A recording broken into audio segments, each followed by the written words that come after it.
नमस्कार दोस्तों, कैसे हो आप। आज हम आपको बताएंगे मकर संक्रांति 2026 से। मकर संक्रांति 14 जनवरी को आती है।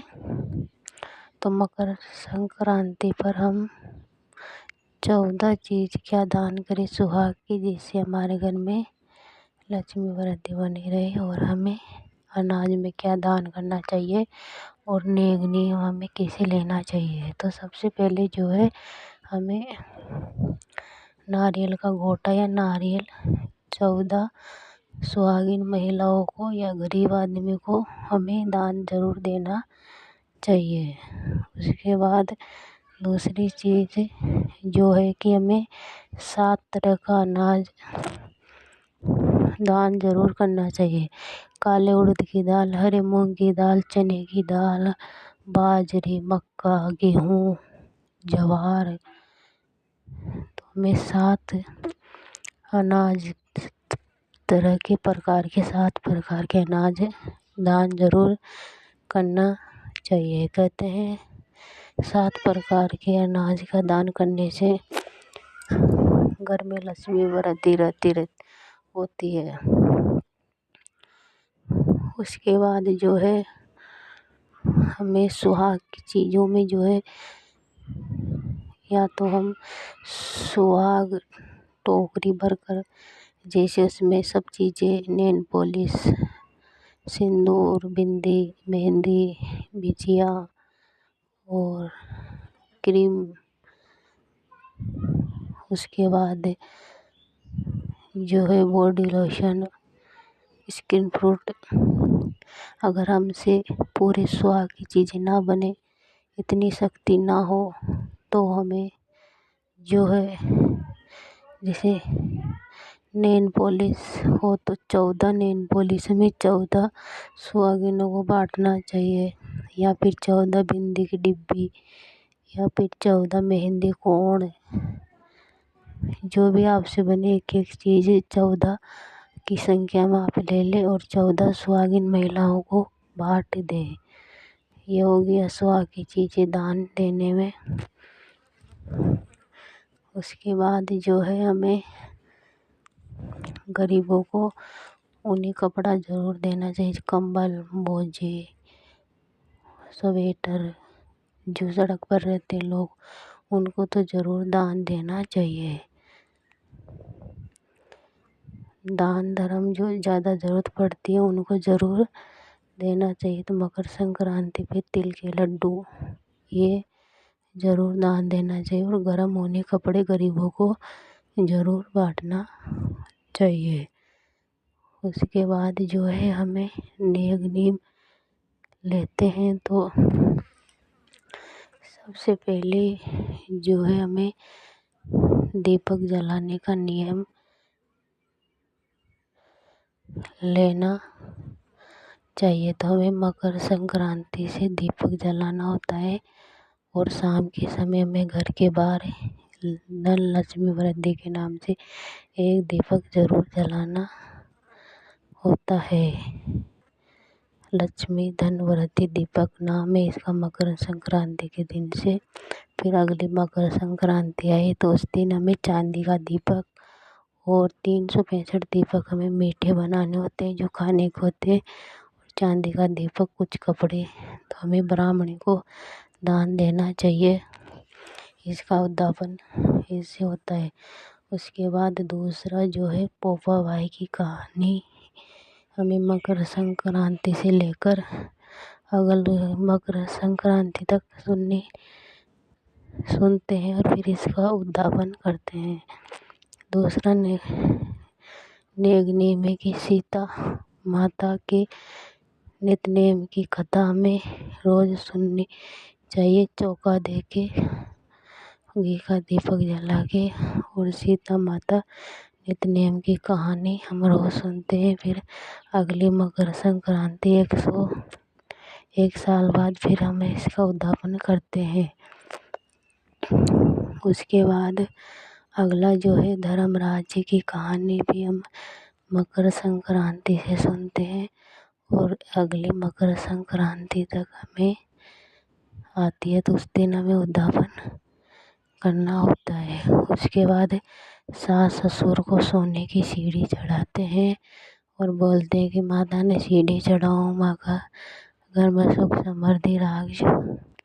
फिर अगली मकर संक्रांति के दिन चांदेरी सोनारी सीढ़ियाँ लिया हुआ या चांदेरी सीढ़ियाँ तो सास ससुर जी ने देवर फिर कपड़ा देवर और तनबुलर गीत गुआ और पैर छूर आशीर्वाद ले। तो इसका उद्यापन भी हम मकर संक्रांति के दिन करते हैं।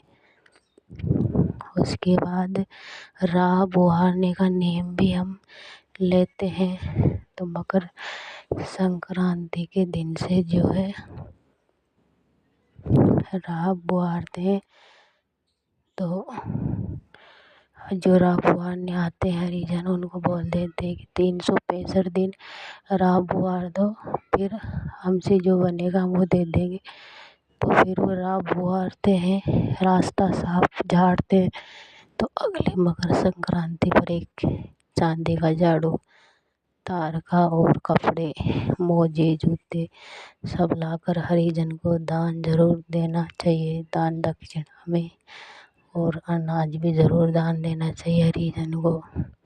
उसके बाद जो है सुहाग कुंडा भरने की, तो जो है एक हम लोटा भी ले सकते हैं स्टील का, या फिर हम डिब्बा भी ले सकते हैं। तो हर महीने की 14 तारीख को मकर संक्रांति से शुरू करके उसमें हम सुहाग की चीज़ें डालनी होती है। और फिर अगली मकर संक्रांति के दिन उसको ब्राह्मण या कुमारी को दान कर देते हैं। ऐसा कुछ सुहाग कुंडा बनने की जो है नेम है। उसके बाद तुलसी में दीपदान करने की विधि हम लेते हैं। तो मकर संक्रांति के दिन से हम तुलसी माता में दीपक करते हैं और तुलसी माता की हम मांग भरने का नियम भी लेते हैं। और तुलसी माता के जो है हम कथा सुनने का नियम लेते हैं। तो आप तीनों में से कोई सा भी नियम ले सकते हो, तुलसी मांग भरने का, तुलसी दीप दान करने का और तुलसी बिंदी लगाने का। तो मकर संक्रांति से शुरू करके अगली मकर संक्रांति आती है, उस दिन हमें सुहाग की चीज़ें लेके पूजा करके तुलसी जी का और चांदी का तुलसी का पौधा लेके हमें जो है ब्राह्मणी को या पुजारी को दान देना होता है। ये तुलसी माता का नेक नियम हो गया।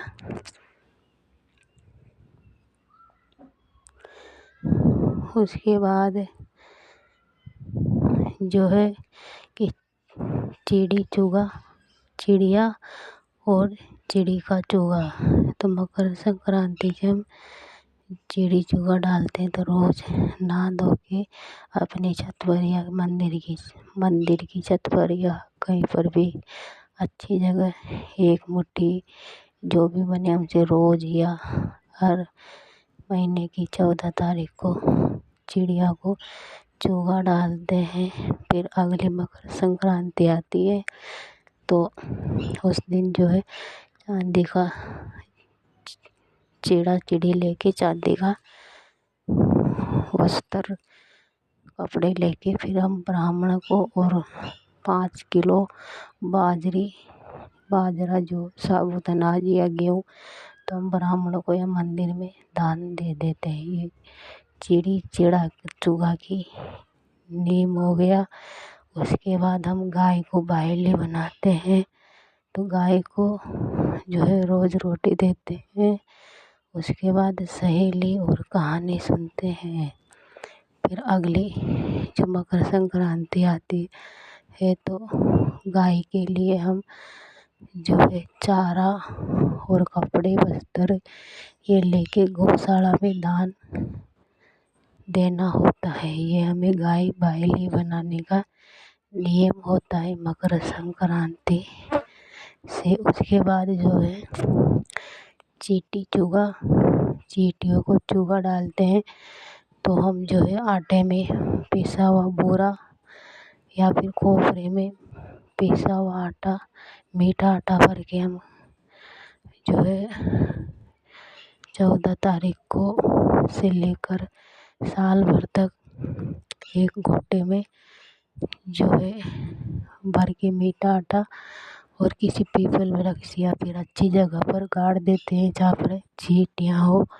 थोड़ा सा घोटे को दिखते हुए ताकि चींटियाँ उसमें घुस जाए, नहीं तो फिर हम रोज़ जो है एक दिन बना के रख ले, महीने 15 दिन का थोड़ा थोड़ा हम चींटी चूहा जो है उस पर बिलों पर डाल देते हैं। उसके बाद घर में चींटी चूहा की कथा सुनते हैं, फिर सूर्य देव को अर्घ देते हैं। फिर अगली तारीख आती है मकर संक्रांति की, तो उस दिन जो है मीठा वगैरह बना के और चींटियों को डालते हैं और उसका पूजन करते हैं।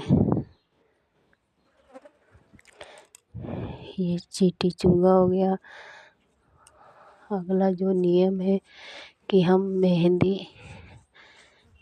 लगवाने का नियम, तो हम जो भी हमारे भांजे वगैरह बहन बेटियां रहते हैं तो वो साल भर तक अपनी तरफ से उनको मेहंदी कोण या मेहंदी देते हैं अपने पैसों से। जब अगली संक्रांति आए तब मेहंदी, कपड़े, जूते, मोजे वगैरह, श्रृंगार का सामान, चांदी की बिछिया, कपड़े वगैरह, ये सब भांजे को पहना के फिर मेहंदी का उद्यापन करते हैं।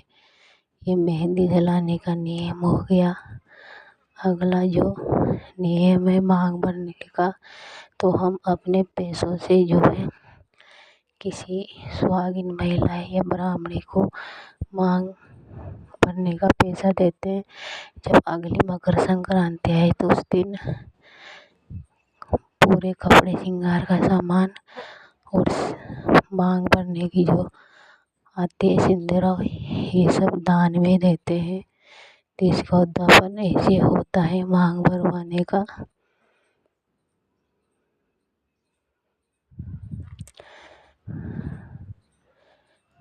अगला नियम जो है धरती माता की कथा सुनने का, तो साल भर तक हम धरती माता की कथा सुनते हैं। उसके बाद अगली मकर संक्रांति आती है जब हम धरती माता का कथा का उद्यापन करते हैं।